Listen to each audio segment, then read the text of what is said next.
You're such an idiot. Can't you handle this more efficiently? It's infuriating just to watch you. The harassment from my sister-in-law, Michelle, escalated day by day, even starting to interfere with my work from home. But I didn't let it break me because there was a job I desperately wanted to complete. My name is Amanda Smith, 29 years old, working as a contract employee for a certain company. I live modestly with my dad, who takes over the household chores to relieve my busy schedule.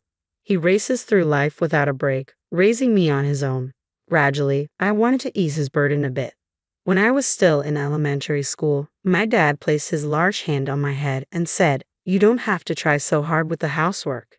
Use your time as you like. That makes me happier." Dad was always kind and generous, no matter how tired he was. Secretly, I wished for his happiness. I hoped Dad would find great happiness someday.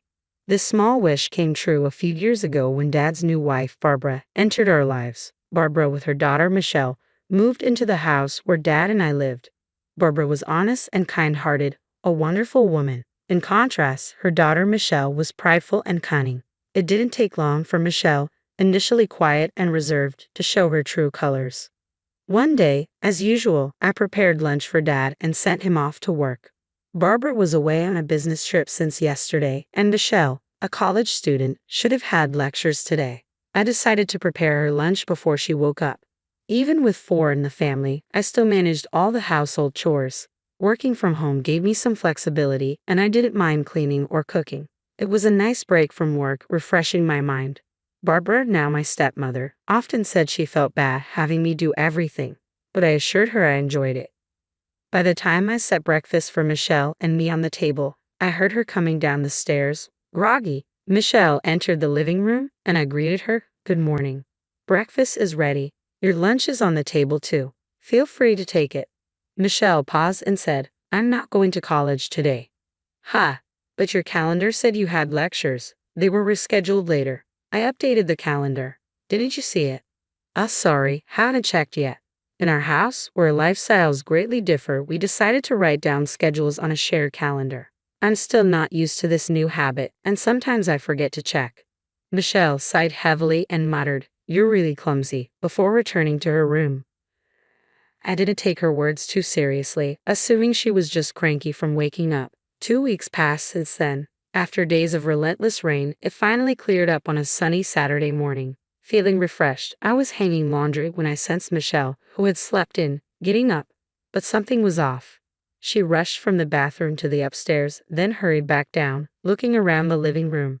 "Hey, where's my skirt?" Michelle's demanding tone was suddenly directed at me. "If you mean the one in the laundry basket yesterday, I'm about to hang it." "No, the one I asked you to wash separately 2 days ago. I told you at dinner, remember?" "Oh, that one. It had a small tear, so I decided to mend it before washing separately. I finished mending it last night, and it's in the washer now." "What? Didn't you listen to me? I said I needed it washed early because I'm wearing it today. Are you even listening?" I was at a loss for words. Indeed, she had asked to wash that long skirt separately, but I wasn't informed she needed it today. I recalled our conversation from 2 nights ago. "I want to wear it next Saturday, so please wash it by then." "Next Saturday isn't next week." Yeah, don't make me repeat myself." Michelle ended the conversation abruptly, playing with her phone. That's when the misunderstanding occurred, and it was Michelle who hadn't listened properly. Though I had no reason to be blamed, I didn't want to argue and said, "Sorry, I misunderstood the date." But Michelle, standing before me, blared with a disdainful look. "Think an apology solves everything. This is why I hate dumb people. Having a high school graduate sister is just unbearable. Can't even manage household stuff properly." Michelle attends an elite university known nationwide. Our worlds are different, yet I had hoped we'd get along now that we're family. "Just to be clear, I never thought of you as family from the start," Michelle said mockingly with a disturbing smile. Seeing that expression, I realized our differences might be harder to bridge than I thought. Since that day, I felt an eerie chill. Michelle's disdain towards me became more apparent in her actions. When I worked from home, loud music blared from Michelle's room, not just disrupting my work but loud enough to be a nuisance to the neighbors. "Could you lower the volume a bit? The neighbors might complain," I asked timidly. "What? Don't boss me around. I'm annoyed by the typing sounds from your room," she retorted, slamming the door in my face. On another occasion, Michelle brought friends home and loudly declared, Isn't it embarrassing having the high school graduate sister who can't even get a decent job? I wish she'd move out soon. One of her friends, leaving jokingly, said to my door, "Sorry for disturbing. Michelle feels sorry for you, so please move out soon, okay?" Her friends laughed as they passed my room. These harassments always happened when our parents were away. In front of Dad and Barbara, Michelle played the role of a good sister, eerily amicable towards me. Before long, Michelle graduated from university and secured a job at a major corporation. Within a year, she got engaged to her company's superior. By then, I had moved out to live alone, freeing myself from daily harassments and gradually regaining a peaceful life. One day, an invitation to Michelle's wedding arrived. The ceremony was to be held overseas. Sighing, I placed the invitation on a nearby table. About 3 months later, I boarded a plane from Los Angeles International Airport to France. Since moving out, I had become distant from my family. I was worried about Dad, but Barbara was with him. Without me in that house, Michelle wouldn't cause trouble to preserve Dad's happiness. I want to avoid family conflicts, so it was better to keep my distance from Michelle and minimize visits to my family home. To Dad and Barbara, I explained that I moved out to focus on my career. Despite the suddenness, they respected my decision, telling me, "Don't worry about home. Just do what you think is right. Yes, you should pursue what you want. It's a once-in-a-lifetime chance," they said with a smile. It's true that Michelle's actions affected my work, but that wasn't the only reason I left. I felt it was time to confront my own life and take a new step. On the night before Michelle's wedding, in my hotel room, as I checked the dress and belongings for the next day, my phone rang. Michelle's name appeared on the screen, and a bad feeling washed over me. Hesitantly, I answered the phone. It was Michelle's voice after several months. "Hey, long time no see. Where are you right now?" she asked. "I'm in a hotel in Paris," I replied. There was a brief pause in the conversation, then laughter erupted from the other end. "Really went, huh? Are you stupid? How crazy can you be?" she mocked. "What do you mean, the overseas wedding was a lie?" "Fooled you as expected. I'll send the real invitation later, okay? By the way, if you don't show up, I'll ruin something very dear to you," she threatened. The call ended there, and I sat weakly on the bed. Michelle had played a cruel trick on me, and she might be planning another scheme. Additionally, Michelle said, moreover, she threatened to ruin what's most important to me if I didn't attend. Such an act could harm not just me but Dad and Barbara as well. Michelle could easily do something like that. The peace I had regained seemed to crumble in my mind. As long as Michelle and I are family, the situation will continue. I have no choice but to meekly follow Michelle's actions always. Then my thoughts abruptly stopped. Why did I leave home? Wasn't it to fully pursue what I wanted? I haven't achieved anything yet. Instead of feeling weak, I should work to change the situation. Even someone like me can find a way to stand up to Michelle. I rose from the bed and reached for the curtains by the window. Outside, the Parisian night unfolded.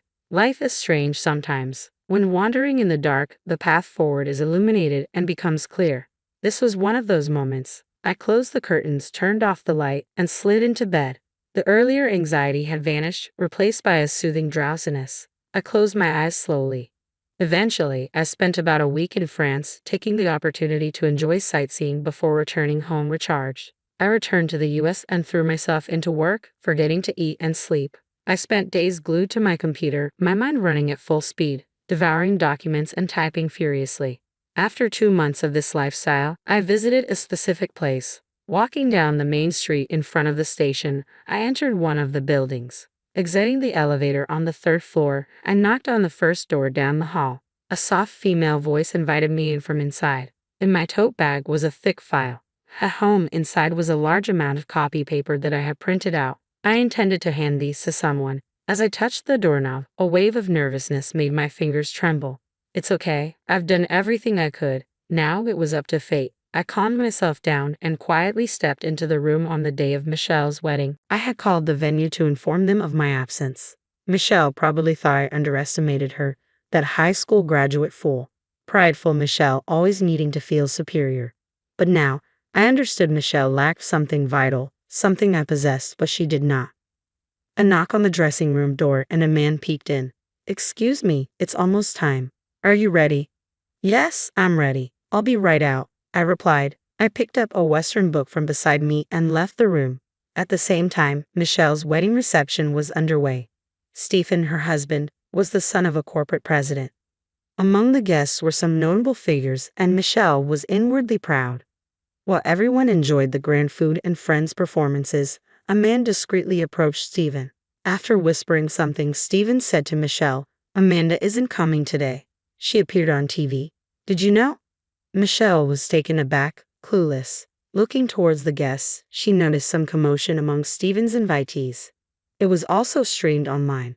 Seems to be quite a topic. A colleague from Michelle's company nearby was heard speaking on her phone. "I've read this book too. Just released last month, and already going for a reprint. It's a foreign sci-fi novel. The author passed away long ago, but it turns out it's written by a globally renowned scientist," someone started saying. Online, another colleague at the same table mentioned, "That's the one that's been trending on social media recently, right?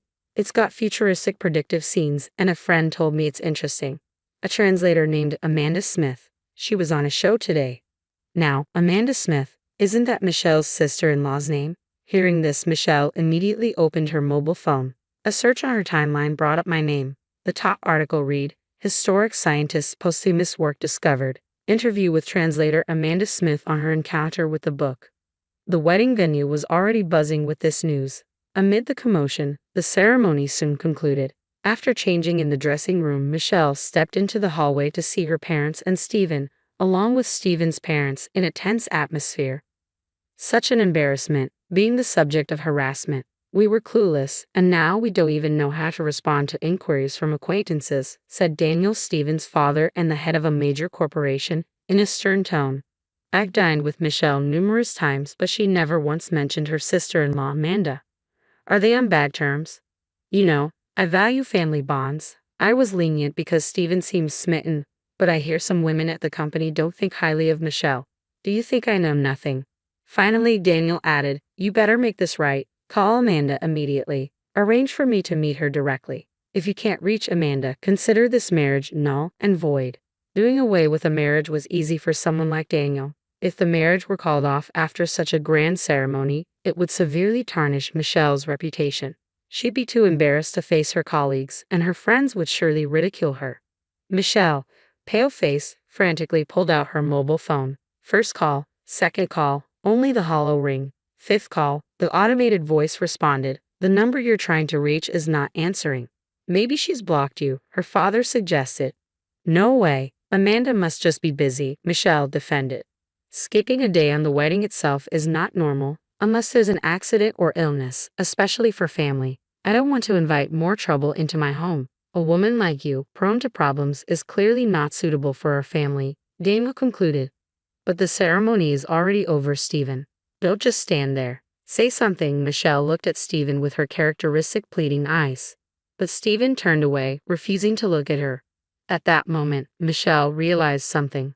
Her parents, standing behind her, were silent, just observing. They could have defended their daughter, but hadn't said a word. "Mom, it's not my fault, right? Tell them it's not my fault," Michelle pleaded. Barbara smiled ruefully and said, "Actually, I got a call from Amanda yesterday. She said she couldn't make it to the wedding for some reasons. It's a long story, but you'll understand soon. It might be inconvenient for both of you, but she asked for forgiveness just this once.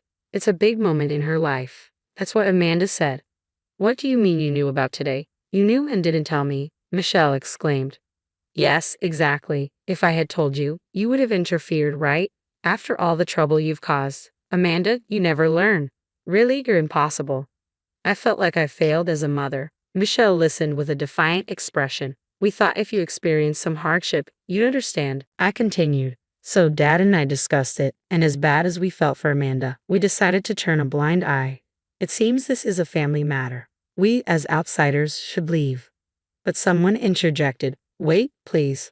We're not done here. I'll bring Amanda. I promise. Please reconsider." "Daniel, I don't want to be addressed by my name by you. Do you want to anger me further?" I warned. Even Michelle fell silent under Daniel's stern gaze. This time, she had picked the wrong battle. She watched, dismayed, as Stephen and his parents walked away, tasting her biggest defeat. Finally realizing her emptiness after successfully appearing on the TV show, I was dining with an acquaintance at a French dinner at a luxurious hotel. Across from me sat Pamela, A dignified, calm, elderly lady. I chose this place to celebrate. I wonder if a more casual setting would have been better, I admitted nervously. No, I'm really grateful. It's my first time dining somewhere like this, so I'm a bit nervous, Pamela replied. I like your honesty. Just be yourself. I don't like formalities either. Enjoy the meal to the fullest. Pamela's titles included French literature researcher, translator, and translation school lecturer. She was also my mentor. I once found an old Western book among Mom's belongings. Dad said its origin was unknown. It appeared to be a novel written in French, with notes throughout indicating Mom had read it repeatedly. I remembered how Mom hummed foreign songs while cooking or doing laundry. They happened before I could remember clearly. Could those lyrics have been in French? I started reading the book bit by bit, translating with a dictionary, and got absorbed in its world. I became enchanted with the French language. I devoured French books and translated my favorites. I was so engrossed that I lost track of time. After becoming a working adult, I started attending translation school during nights and weekends. One of my teachers, impressed by my language skills, introduced me to translation work. I was delighted to take it on, especially since it could be done from home. Around the same time, Dad decided to remarry. Even with the increased family size, my work wasn't affected, except for the issues with Michelle. I was surprised when you handed me a thick manuscript. Your translation skills were professional level, and the novel had a unique worldview. I had been translating for years, but I was never quite satisfied with my work. It took a long time, but completing it helped me grow mentally. Yes, translation is a battle with oneself. Each completed work feels like shedding a skin. It's fascinating, I agreed. Pamela smiled warmly upon hearing my words. It's a blessing to have something you want to pursue passionately in life. When I returned home after a long time, Barbara greeted me. Dad was still busy with work, coming home late as usual. I heard footsteps coming down from upstairs. Ah, finally awake, Michelle. You have a part-time job today. After the wedding cancellation and leaving her job, Michelle seemed to have been staying home. Barbara had told her, "How long will you sulk? Do you want to live miserably like this forever? If you don't want to start over, you better leave this house." Worried about being kicked out, Michelle reluctantly started looking for part-time work and settled on a grocery store clerk position. As Michelle passed by the living room, she glanced at me awkwardly and hurried out the door. "Amanda, you're going overseas for work, right? You said something about a potential contract with a new author," Barbara said. "Yes, it looks like it's going to be finalized, but they want to meet in person," I replied. "That's great. I'm relieved to hear your translation work is going well. Take care, and I'm looking forward to the souvenirs." Barbara's innocent smile made me smile too. Continuing to do what I love is enough for me. I thought it was that simple. My ability to become a translator was because I maintained a pure heart. It's a gift from Mom in heaven, a talent to enjoy life to the fullest. On my way back from my parents' house, I passed by a dogwood tree. Stopping to look, I saw many buds waiting to bloom. Surely, I'm just getting started too. Bloom one flower at a time. I'll continue on my path as the gentle spring breeze blew. I started walking again.